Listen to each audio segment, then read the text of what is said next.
आप सभी का एक बार फिर से स्वागत है। आज हम शिक्षक भर्ती 2024-25 की तैयारी किस तरीके से करें, इस पर चर्चा करेंगे। मैं अमित साहू पिछले लगभग 27 सालों से शिक्षण कार्य से जुड़ा हुआ हूं और 2019 में हमारे संस्थान से 36 लोगों का सिलेक्शन शिक्षक भर्ती में और 2022 में 26 लोगों का सिलेक्शन शिक्षक भर्ती में हुआ।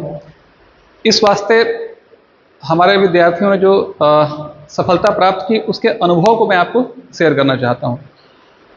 2024-25 की इस शिक्षक भर्ती तैयारी के संदर्भ में अगर हम बात करते हैं तो उसके लिए कुछ बिंदुओं पर हम चर्चा करेंगे। उन बिंदुओं को आधार मानकर हम चर्चा करेंगे कि इस तरीके से हम तैयार कर सकते हैं अपने इस प्लानिंग को।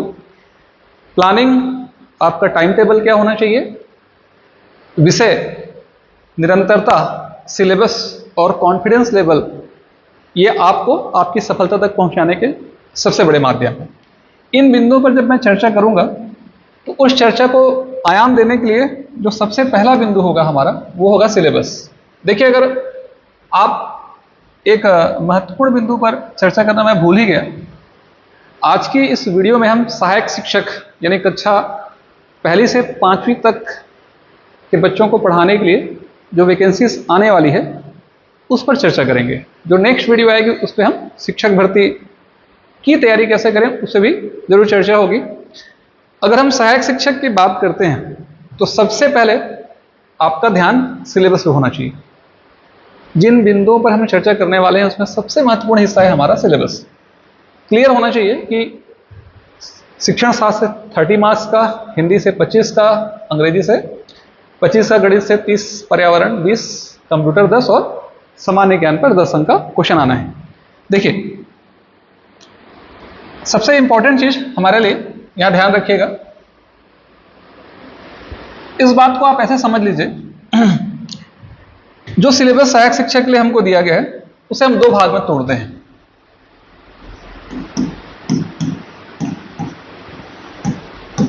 शिक्षण शास्त्र एवं बाल मनोविज्ञान, गणित, हिंदी, अंग्रेजी और आपका कंप्यूटर। ये जो पार्ट है वो एक लाइन में होगा। उसके बाद आप इसे इस भाग में तोड़ लीजिए। जो सेकंड हिस्सा हमारा होगा वो होगा सामान्य अध्ययन, या हम इसे सामान्य भाषा में जीएस बोल सकते हैं। और एक पार्ट हमारा हो जाएगा, ध्यान रखिएगा, पर्यावरण। देखिए, एक सामान्य भाषा की मैं बात करता हूं। शिक्षण शास्त्र से 30 नंबर के क्वेश्चन आएंगे, गणित से 25 नंबर क्वेश्चन आएगा, हिंदी से 25 नंबर क्वेश्चन आएगा, अंग्रेजी से 30 नंबर क्वेश्चन आएगा, कंप्यूटर से 10 नंबर के क्वेश्चन आएंगे, जीएस से 10 नंबर क्वेश्चन आएंगे और पर्यावरण से आपके 20 क्वेश्चन आएंगे। यानी 25, 25, 50, 30, 80, 10, 90, 3, 120 और 150। अगर आप, मैं इसे अंडरलाइन करने का मेरा सबसे बड़ा उद्देश्य क्या है, और आपका भी उद्देश्य ये होना चाहिए कि आप भली भांति इस बात से परिचित होने चाहिए। देखिए, शिक्षण शास्त्र और बाल मनोविज्ञान का जो विषय है, उसके बाद ये जो अंग्रेजी का जो विषय है ना, आप इन 2 सब्जेक्ट को 2 मिनट के लिए अगर हम दरकिनार कर देते हैं तो आप बहुत ध्यानपूर्वक देखेंगे कि इस सिलेबस में ये जो पार्ट आपको दिख रहा है गणित का, ये जो पार्ट आपको दिख रहा है हिंदी का, और ये जो पार्ट आपको दिख रहा है कंप्यूटर का, ये एक ऐसा सब्जेक्ट है जिसमें सीधे आपको मार्क्स मिलेंगे, आपका नंबर कटेगा नहीं। मैं ये नहीं कह रहा हूं कि आप शिक्षण शास्त्र की ढंग से तैयारी की है, आपने खूब अभ्यास किया तो जरूर उसमें भी मार्क्स मिलेगा, लेकिन आप मेरी भाषा को समझने की कोशिश कीजिए, मेरी बातों को समझने की कोशिश कीजिए। गणित एक ऐसा विषय है जिसे आप बनाएंगे तो नंबर कहीं नहीं जाएंगे, आपका आंसर आएगा तभी सही होगा, पहली बात। कंप्यूटर अगर आप ढंग से पढ़ते हैं उसकी स्थिति भी गणित के जैसी है, और हिंदी सरल होने के कारण अंकदायी भी होगा, उसमें मार्क्स कटने के चांसेस कम होते हैं, क्योंकि वो हमारी मातृभाषा है, व्यवहारिक भाषा है, हमारी बोलचाल की भाषा है। ये अगर साउथ के किसी एक भर्ती परीक्षा की बात करता तो हिंदी उनके लिए कठिन होता। अब बाकी जो बच गए जीएस और पर्यावरण, उसकी भी हम चर्चा करेंगे। यहां पे ध्यान रखिएगा, इस पूरे हिस्से में मैं इसे भी रेड सर्कल कर देता हूं। ये जो आप पार्ट देख रहे हैं, एक पर्यावरण का विषय जो है वो ऐसा है जिसकी आप बहुत लंबी तैयारी नहीं भी करेंगे तो उसके क्वेश्चन बनेंगे। यानी अगर हम चर्चा को आगे बढ़ाएं तो मैं एक सरल भाषा में आपसे ऐसा कर सकता हूं कि अगर हम इस पूरे पार्ट को, है ना, इस पूरे पार्ट को अगर हम डिवाइड करें तो आप ऐसा समझ लीजिए, गणित, शिक्षण शास्त्र,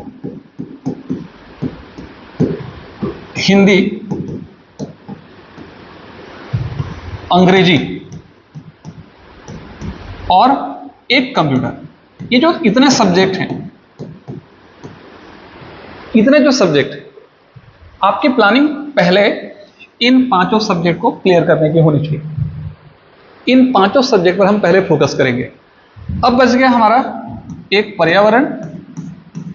आपको समझना है इस बात को कि मैं आपको छोड़ने की बात नहीं कर रहा हूं। एक बच गया पर्यावरण और एक बच गया जीएस, यानी जनरल स्टडी, सामान्य अध्ययन। हमारा जो प्लान होगा इस 5 विषय के प्रति इर्द गिर्द होगा। कैसे? आप प्लानिंग कीजिए। प्लानिंग कैसे करनी है? आपको एक टाइम टेबल बनाना पड़ेगा, एक समय सूची तैयार करनी पड़ेगी। समय सूची कैसे तैयार करनी पड़ेगी? यानी मुख्य रूप से गणित वाला विषय, सीडीपी वाले विषय, अंग्रेजी वाले विषय और हिंदी वाले विषय। आप इन चारों सब्जेक्ट के लिए आप एक समय नियत कीजिए।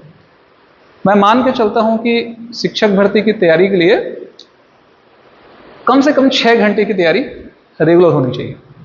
6 घंटे की तैयारी का मतलब यह हुआ कि 1.5 घंटा आपने देना है सीडीपी को, 1.5 घंटा आपने देना है मैथ्स को, 1.5 घंटा आपने देना है हिंदी को और 1.5 घंटा आपको देना है इंग्लिश को। अब ये तैयारी का आयाम कैसा होना चाहिए? मैं 1.5 घंटा इसलिए रख रहा हूं कि अगर आप 1.5 घंटा कहेंगे तो थोड़ी बहुत कटौती करने के बाद ओवरऑल आपको 1 घंटा ही मिलेगा। पहली बात, यानी ये जो 4 प्रकार के विषय आप देख रहे हैं, इस 4 प्रकार के विषय के लिए आप एक टाइम टेबल बनाइए। आप कहीं अगर विद्यार्थी जीवन जी रहे हैं, मतलब आपके पास सिर्फ पढ़ने के अलावा कोई काम नहीं है, तो आप इसे 2 भागों में तोड़ सकते हैं। मॉर्निंग का 3 घंटा, इवनिंग का 3 घंटा। मॉर्निंग में 2 सब्जेक्ट दीजिए, इवनिंग में 2 सब्जेक्ट दीजिए। अगर आप वर्किंग स्टूडेंट हैं, यानी पढ़ाई के साथ साथ अगर आप वर्क भी कर रहे हैं, किसी प्राइवेट स्कूल में टीचिंग कर रहे हैं या कोई अदर वर्क कर रहे हैं, तो ऐसे कंडीशन पे आप अपनी सुविधा के हिसाब से इस हिस्से को बदल सकते हैं। पहला बिंदु। जो दूसरा बिंदु है, और वो दूसरा बिंदु ये है कि अगर हम इसे 1.5 घंटे का टाइम देते हैं और उस 1.5 घंटे के दरमियान आपको, मैं मान ले रहा हूं कि मॉर्निंग में आप 2 सब्जेक्ट रखेंगे, इवनिंग 2 सब्जेक्ट रखेंगे, अपनी सुविधा के हिसाब से रख सकते हैं। मेरे विचार से गणित और जो शिक्षण शास्त्र वाला विषय है वो मॉर्निंग में होना चाहिए, क्योंकि हमारा दिमाग रात को आराम करता है, तो थके हुए हिस्से से जब रिफ्रेश होकर के आता है तो उन चीज़ों को अच्छे से ग्रहण करता है। याद की जाने वाली चीज़ें हमेशा नाइट में होनी चाहिए, और कैलकुलेशन वाली जो चीज़ें होनी चाहिए, जो कैलकुलेशन चीज़ें होती हैं जैसे गणित वाला विषय, वो मॉर्निंग में होना चाहिए। यानी मॉर्निंग का 1.5 से 2 घंटा आप गणित को दीजिए और मॉर्निंग का 1.5 से 2 घंटा आप सीडीपी को दीजिए। इवनिंग का वही चीज़ हिंदी और इंग्लिश के लिए। आपकी जो ये तैयारी है वो तैयारी कंटिन्यू होनी चाहिए, बीच में कोई गैप नहीं होना चाहिए, निरंतर होना चाहिए। मैं समय पर भी चर्चा करता हूं क्योंकि ये भी एक बड़ा इफेक्टिव सब्जेक्ट है। जो मैंने प्लानिंग जो मैंने आपको यहाँ पर रूट बताया था, उस रूट में एक समय भी था। कितना समय हमारे पास है? यानी अगर आज 15 मई है तो आप मान के चलिए कि लगभग मई, जून, जुलाई, अगस्त, सितंबर, अक्टूबर, नवंबर, अब मेरा ये अनुमान है, हो सकता है कि इस अनुमान में कुछ आगे पीछे भी हो। जनरली सरकार 33,500 वैकेंसी निकालने की तैयारी में है, और जो नई शिक्षा सत्र होगा 15 जून तक भर्ती ले लेगी। यानी इस पूरी भर्ती प्रक्रिया में आरंभ की जो अवस्था है, नोटिफिकेशन निकालना, फॉर्म भरने के लिए समय देना, एग्जाम के लिए समय देना, एग्जाम होने के बाद फिर मॉडल आंसर निकालना, दावापत्ति के लिए समय निकालना, उसके बाद रिजल्ट घोषित करना, और रिजल्ट घोषित करने के बाद फिर काउंसलिंग करना, तो कम से कम इस पूरी प्रक्रिया में 6 महीने का टाइम लगेगा। तो एक अंदाजा है कि 2025 में लगभग नवंबर 2025 15 जून के हिसाब से अगर हिसाब लगाएंगे तो आप मान के चलिए कि नवंबर से लेकर जनवरी के बीच में ये परीक्षाएं हो जानी है। यानी आज से हिसाब लगाएंगे तो जून, जुलाई, अगस्त, सितंबर, अक्टूबर, नवंबर, आपके पास लगभग 6 से 7 माह का टाइम है। अब इस 6 से 7 माह के टाइम में आप सेट ऐसे करेंगे कि सीडीपी और गणित जैसे विषय को रेगुलर समय दीजिए। सोमवार से लेकर के शुक्रवार तक का जो समय रहेगा, वो सोमवार से शुक्रवार तक का जो समय रहेगा, वो समय कैसा रहेगा, इन सब्जेक्ट के लिए होना चाहिए, इन चारों सब्जेक्ट के लिए। उसके बाद आप जब शनिवार की बात आएगी तो वो एक सजेशंस है, और जरूरी नहीं कि ये सजेशंस आप फॉलो कर ही सकें। आप संभव कोशिश कीजिए कि आप किसी भी संस्थान के पास, अगर किसी भी जिले में है और कोई कोचिंग सेंटर है जिसका रिजल्ट अच्छा रहा हो, या जिसके कंटेंट अच्छे हो, या ऑनलाइन भी आप परचेस कर सकते हैं, आप एक टेस्ट सीरीज जरूर ज्वाइन कीजिए। ऑनलाइन भी मिल जाता है टेस्ट सीरीज किसी भी कोचिंग का। शनिवार का टाइम आप टेस्ट सीरीज को दीजिए, और शनिवार का टाइम टेस्ट सीरीज को देने के साथ साथ ये जो एक सब्जेक्ट मैंने बचा के रखा है आपके लिए, एक कंप्यूटर। क्योंकि जब आप कंप्यूटर का सिलेबस को ध्यानपूर्वक देखेंगे, सिलेबस पे हम चर्चा करेंगे, जब कंप्यूटर का सिलेबस को ध्यानपूर्वक देखेंगे तो नंबर तो ठोस मिलेगा आपको, लेकिन वो जो ठोस नंबर है, ध्यान रखिए, वो ठोस नंबर तभी मिलेगा जब आप डीपली स्टडी करेंगे। ये भी एक विषय है कि क्वेश्चन का स्तर कैसा होता है, किस टाइप से क्वेश्चन वहां आते हैं। तो ये हो गई हमारी सीडीपी, मैथ्स, हिंदी और इंग्लिश का ये 4 सब्जेक्ट, सोम से लेकर के शुक्रवार तक के समय में। एक दिन रखिए आप किसे, कंप्यूटर के लिए, आप जरूर पढ़ेंगे, लीक टूटना नहीं चाहिए। और शनिवार को आप टेस्ट रखिए। जब भी आप टेस्ट सीरीज ज्वाइन करते हैं तो टेस्ट सीरीज ज्वाइन करने के बाद अगर आप 10 से 20 टेस्ट वाला टेस्ट सीरीज ज्वाइन कर रहे हैं तो उस टेस्ट सीरीज में आप जहां पढ़ रहे हैं वहां पर अपना एक टेबल बनाइए। उस टेबल में आप हर दिन, हर जो टेस्ट का रिजल्ट आ रहा है उस रिजल्ट को लिखिए कि आपका कितना मार्क्स आए। वहां देखिए कि क्या कमी बेसी हो रही है, कहां पर आपको समस्या जा रही है, कौन सा ऐसा सब्जेक्ट है जहां आपको अधिक समय देने की आवश्यकता है, कौन सा सब्जेक्ट का कौन सा पार्ट है जहां आपको इंक्रीज करना पड़ेगा, अपने आप को बढ़ाना पड़ेगा। वो आकलन करने का एक बड़ा माध्यम है। ये जो सिलेबस मैं बता रहा हूं आपको, लगभग आपका 3 से 4 माह कम से कम जाएगा, पहला चीज। दूसरा चीज, 4 माह जब चला जाएगा तो अब बचा हुआ 2 सब्जेक्ट हमारे लिए है, पर्यावरण और जीएस। तो ध्यान रखिए इस चीज को। आप ऐसा भी कर सकते हैं कि चाहे तो संडे भी एक दिन है आपके पास, तो संडे को पर्यावरण और जीएस को कम से कम 2-2 घंटा पढ़ सकते हैं। एक रिफ्रेशमेंट आएगा, एक रुकावट आएगी, फिर उसके बाद जब मंडे को आप पहुंचेंगे तो इन सब्जेक्ट की तैयारी कर सकते हैं। पहला बिंदु। दूसरा बिंदु, अब रही बात इन 5 सब्जेक्ट की, तो उन 5 सब्जेक्ट में सब्जेक्ट गत जो कुछ समस्याएं होती हैं, सब्जेक्ट से जुड़ी समस्याएं होती हैं, जैसे कि खास करके गणित की हम बात करते हैं। चूंकि कक्षा पहली से लेकर के कक्षा 5वीं तक की गणित यानी प्राइमरी के बच्चों को आपको पढ़ाना है, और प्राइमरी के बच्चों को पढ़ाते समय अगर आप सिलेबस को बहुत ध्यान से देखेंगे तो 15 क्वेश्चन आपको सामान्य गणित से आएंगे और 15 क्वेश्चन गणित के सीडीपी वाले पार्ट से आएंगे। अब यहां पर मैं आप रुकता हूं। अगर आप बहुत ध्यानपूर्वक एनालिसिस करके तैयारी कर रहे हैं तो आपने देखा होगा कि 2022 के सहायक शिक्षक वाले एग्जाम में जब क्वेश्चन पेपर सॉल्व करने की बात आई थी तो नियम के हिसाब से 15 क्वेश्चन आपका मैथ्स आना चाहिए था, अंकगणित वाला पार्ट आना चाहिए था, और 15 सीडीपी वाला मैथ्स आना चाहिए था। लेकिन बोर्ड ने क्या किया, पूरे 30 के 30 क्वेश्चन दे दिए। और आप आप ऐसा भी कर सकते हैं कि 30 के 30 क्वेश्चन दिए और प्योर 30 मैथ्स थे। तो आप कहीं भी ऐसा नहीं कर सकते, बोर्ड की इच्छा के हम विरुद्ध जा भी नहीं सकते, इसीलिए आप पूरी तैयारी कीजिए, पूरे मनोयोग से तैयारी कीजिए। अगर आज मैथ्स कठिन आया, हो सकता है कल जीएस कठिन आ जाए या कंप्यूटर कठिन आ जाए, ठीक है। इसके लिए आप पूरा तैयार रहिए। यानी जो आप ऐसा कुछ जो बच्चे तैयारी करने के लिए आ रहे थे और जिनका मैथ्स वीक था, उनकी ये सोच थी, उनका ये कहना था कि सर हमारा मैथ्स वीक है तो 15 जो सीडीपी है हमसे तो बन जाएगा, बाकी जो 15 मैथ्स उसमें जो जो बनेगा उसको हम तैयार कर लेते हैं। अब देखिए ऐसा होने से क्या हुआ, नुकसान हो गया। नुकसान कैसे हुआ, क्योंकि सीडीपी क्वेश्चन आया नहीं। तो ये परिवर्तन दूसरे विषय पे भी हो सकता है। इसलिए जो सिलेबस दिया है सिलेबस की तरफ नहीं जाना है और बहुत अच्छे से तैयारी करनी है। कोई भी पार्ट को आपको छोड़ना नहीं। हाँ, जब आप तैयारी कर रहे हो तो तैयारी करने के दरमियान हो सकता है कि कुछ ऐसा पार्ट हो जिसमें कम मार्क्स हो और बहुत बड़ा सिलेबस है, उसे आप थोड़ा सा स्किप कर सकते हैं। यानी अगर 30 नंबर का आपका कोई एक पार्ट का मार्क्स है तो आप 25 तक भी तैयारी करते हैं, 2-4 छोड़ेंगे तो उतना कोई इशू नहीं रहेगा।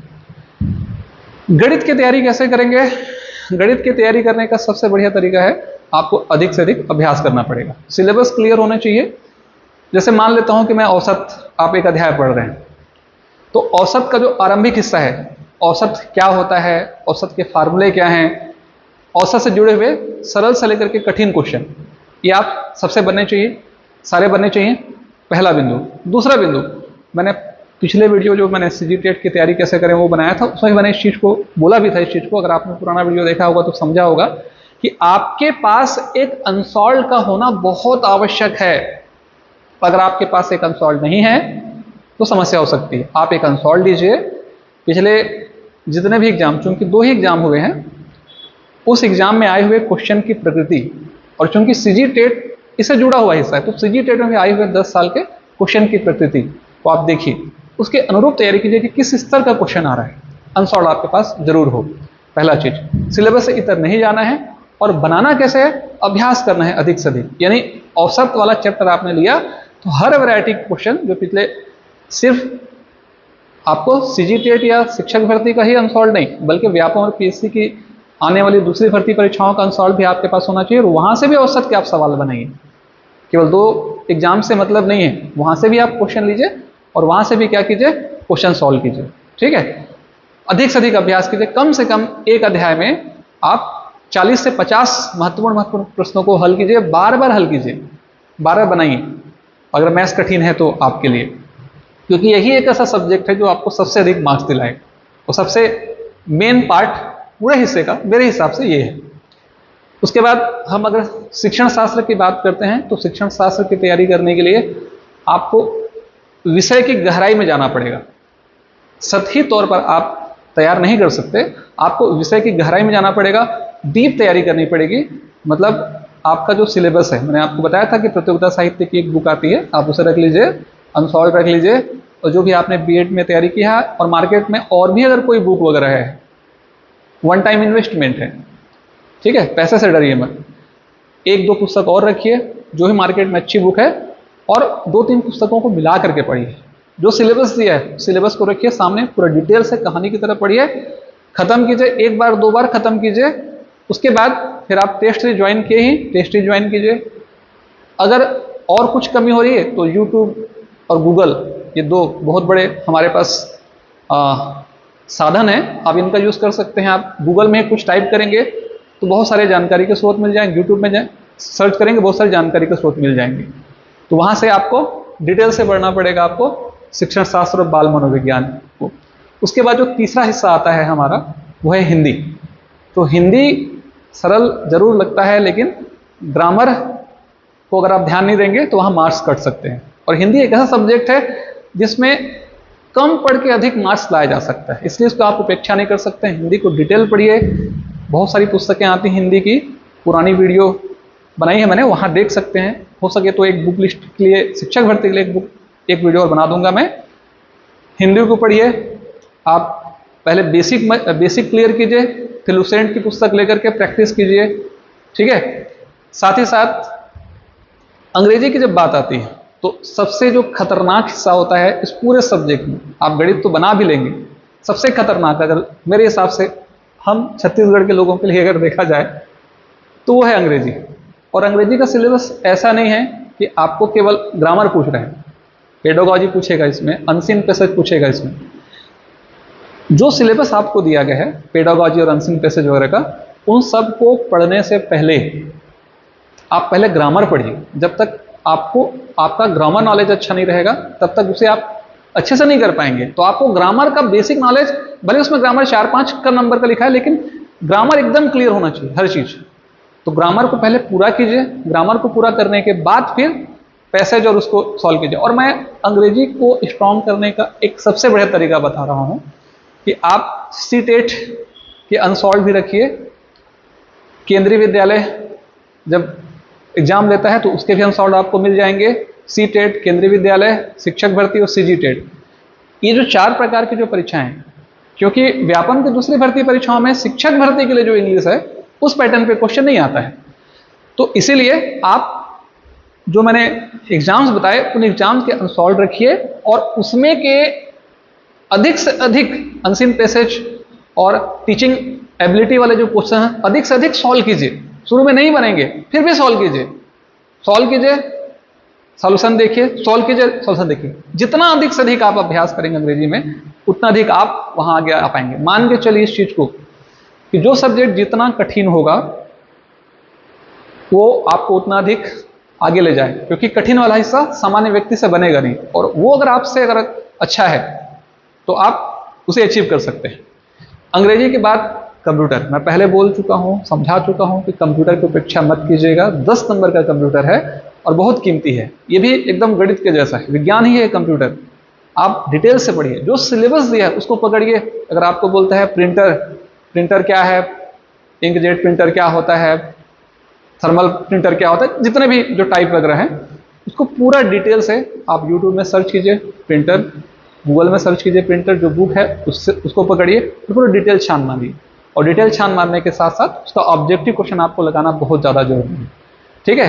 कंप्यूटर के बाद आप आ जाता है पर्यावरण और जीएस। तो देखिए पर्यावरण का एक सिलेबस जो है थोड़ा बड़ा सिलेबस है पर्यावरण, और बड़ा सिलेबस होने के साथ साथ जो है आपको समझना है इस चीज को, पर्यावरण का सिलेबस बड़ा सिलेबस है और पर्यावरण का सिलेबस बड़ा सिलेबस होने के साथ साथ जो है अंकदायी भी है। मतलब ये एक ऐसा सब्जेक्ट है जिसे आप अगर मान लीजिए कि आपने अच्छे से तैयारी नहीं भी की और फिर एग्जाम दे रहे हैं तो उसके बावजूद बाकी सब्जेक्ट की तुलना में मार्क्स अच्छा से आ सकता है। तो जब ऐसा हो सकता है तो हम क्यों ना पढ़ें, आप अच्छे से तैयारी कीजिए उसकी, उसे ही मार्क्स ले आइए। रहा बात जीएस, तो अगर आप 2019 और 2022 के क्वेश्चन पेपर को बहुत ध्यानपूर्वक देखेंगे तो समझिएगा कि ये जीएस पीएससी और व्यापम की दूसरी भर्ती परीक्षाओं के जैसा नहीं है। यहाँ से जो क्वेश्चन है सरल आते हैं, आप तैयारी किए बगैर भी अगर आप जाएंगे तो भी 4-5 क्वेश्चन बना लेंगे। सारा सब्जेक्ट अगर हमारा अच्छे से तैयार हो जाता है, खत्म हो जाता है, तो चूंकि 10 नंबर का ही आना है जीएस, तो उस 10 नंबर के सवाल के लिए आप थोड़ा सा जो है एंड में आप सिलेबस के ऊपर मतलब सिलेबस को पकड़ेंगे और जहां जहां अच्छे से तैयार कर सकते हैं उस पार्ट जो छोटा हो उस पार्ट को आप पढ़िए और उसके ऑब्जेक्टिव क्वेश्चन लगाइए। मैं बार बार समझा रहा हूँ, टेस्ट सीरीज जरूर ज्वाइन कीजिए। क्या होता है कि कोई ऐसा विद्यार्थी है जो टेस्ट सीरीज ज्वाइन करके अगर एग्जाम देने जाता है, आप इमेजिन कीजिए, और एक विद्यार्थी ऐसा है जो सीधे पहुंच जाता है, तो सीधे एग्जाम में पहुंचने वाले व्यक्ति के लिए आपको समझना है कि सिली मिस्टेक होने के चांसेस बहुत हैं, और जितनी गलतियां आप टेस्ट सीरीज में करेंगे वहां पर आप दोहराएंगे नहीं। और कई बार ऐसा देखा जाता है कि कई सारे क्वेश्चन रिपीट हो जाते हैं, कुछ गलतियां आपने की थी वहां गलती नहीं होगी। तो उसके बाद अगर आप किसी एक जगह पर रह करके अगर मान लेते हैं कि 500 लोग अगर टेस्ट दे रहे हैं, उस 500 लोग में अगर आप टॉप नहीं कर पा रहे हैं, तो जो लाखों लोग परीक्षा देने वाले हैं उसमें आपका मार्क्स कैसे आएगा? तो हमेशा शिकायत रहेगी लास्ट में, थोड़ा सा समय मिल जाता तो मैं सेलेक्ट हो जाता वगैरह वगैरह, जो हमेशा शिकायत रहती है। तो समय अभी है, अभी आप तैयार कीजिए, अभी तैयारी कीजिए, जम से तैयारी कीजिए। एक बार जब सेलेक्ट हो जाएंगे तो 100 गलती माफ। ठीक है। इसके बाद हम पहुंचते हैं, पर्यावरण हो गया और जीएस हो गया। ये जो सब्जेक्ट की तैयारी है उसमें कुछ महत्वपूर्ण बातें और भी हैं। अगर आप तैयारी कर रहे हैं तो आप इस बात को बहुत अच्छे से समझ लीजिए कि इसे आपको कंटिन्यू रखना पड़ेगा। रमता जोगी और बहता पानी रुके ना रुके, इस सिद्धांत को आप अपनाइए। कोई चीज चल रहा है तभी उसका वैल्यू है, रुका मतलब फिर वापस वहीं आ जाएगा। इसीलिए कंटिन्यू रखिए तैयारी को, निरंतरता होनी चाहिए आपकी तैयारी में, ठहराव नहीं होना चाहिए कि आज पढ़ लिए फिर 4 दिन गायब हो गए, 5वें दिन पढ़े फिर 6वें दिन गायब, ऐसा नहीं, रोज कंटिन्यू होना चाहिए। जैसे हम 2 दिन ब्रश नहीं करेंगे तो क्या होगा? अगर मैं ब्रश नहीं करके आऊंगा तो क्या? कुछ नहीं होगा। एस्किमो लोग कई महीनों तक नहाते नहीं है, ब्रश नहीं करते हैं, कुछ होगा क्या? कुछ नहीं होगा। लेकिन अगर मैं ब्रश नहीं करता हूं तो मुझे अजीब सा लगता है, क्योंकि आदत हो चुकी है। ये पढ़ाई भी एक आदत जैसी होनी चाहिए कि एक दिन भी आप नहीं पढ़ो तो अजीब लगे, खराब लगे। ऐसा जिस दिन से होना शुरू होगा तो समझ जाइएगा कि आपके जीवन में सूर्य पूरब की बजाय पश्चिम से उग रहा है और सफलता के नजदीक आप पहुंच रहे हैं। तो परिवर्तन करना बहुत जरूरी है। लगातार पढ़िए, कंटिन्यू पढ़िए और अधिक से अधिक टेस्टेज लगाइए। दूसरा महत्वपूर्ण बिंदु है ना, कैसे हम अपने इस कॉन्फिडेंस को बना के रखें, इस तैयारी के दरमियान कैसे कॉन्फिडेंस को बना के रखें। आप ऐसा समझ लीजिए कि आपके पिताजी बोलते हैं इस बैग को उठाओ, सामान को हटाओ, आपके दिमाग में तनाव उत्पन्न होता है, बैग को उठा करके हटाना है। यही चीज अगर आपके पिताजी बोलते हैं बैग उठाओ, कश्मीर चलते हैं घूमने के लिए, जयपुर चलते हैं घूमने के लिए, तनाव दूर हो गया, वो बैग आपको भारी नहीं लगेगा। यही है तैयारी का सबसे बड़ा रूप। यानी अगर आप तैयारी कर रहे हैं और उसे तनावपूर्वक ले रहे हैं तो तैयारी सही तरीके से नहीं होगी। आनंद पूर्वक लीजिए, नहीं एक दिन भी आप नहीं पढ़े तो कुछ खो गया, कुछ छूट गया ऐसा लगे, ऐसी तैयारी कीजिए। ठीक है, चलिए उसके बाद आप और जो महत्वपूर्ण बिंदु है, महत्वपूर्ण बिंदु ये है कि कहीं ना कहीं अगर आपको ये लग रहा है कि वैकेंसी कब आएगी, तो मेरा एक सवाल है आपसे, क्या वैकेंसी कभी नहीं आएगी? बिल्कुल आएगी। सरकार ने जब घोषणा किया है जरूर निकालेगी। आप बिल्कुल उम्मीद रखिए, तैयारी को अभी से कंटिन्यू, 5 साल में एक बार तो आएगी, लेकिन जब आएगी तो आपको समय नहीं देगी। तो इसीलिए अभी से हम सिलेबस को इसके अकॉर्डिंग चलते हैं और खूब अभ्यास कीजिए। जितना अधिक अभ्यास करेंगे उतना अधिक गलती होगी, उतना अधिक सुधरेगा, उतना अधिक निरंतर आप सफलता की ओर अग्रसर हो जाएंगे। चलिए, सभी को शुभकामनाएं। Thank you very much.